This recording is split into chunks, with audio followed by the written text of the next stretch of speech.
আমি তো মন দিয়ে পড়াশোনা করেছি, একটা ভালো রেজাল্ট করব, আর তারপর আমাদের আসল লড়াইটাও একসাথে লড়ব। কিন্তু এখন সব থেকে বেশি ইম্পর্টেন্ট হচ্ছে নমিনেশনের ফর্মটা জমা দিতে যাওয়া। চলো চলো, আর দেরি করলে চলবে না। ঝিল্লি, ঝিল্লি, ম্যাম, ঝিল্লি, আমায় ক্ষমা করো ঝিল্লি, আমি শিমুলপুরের ভোটে দাঁড়াতে পারবো না। কি? আপনি ভোটে দাঁড়াবেন না?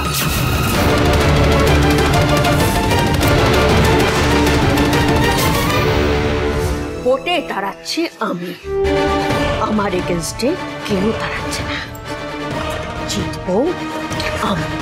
হ্যাঁ আমি আমি আমি আমি সেই সুখের স্বপ্নই তুমি দেখো বরজাস।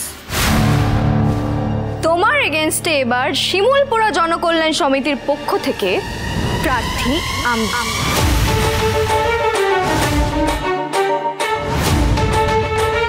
ঝিল্লি চৌধুরী।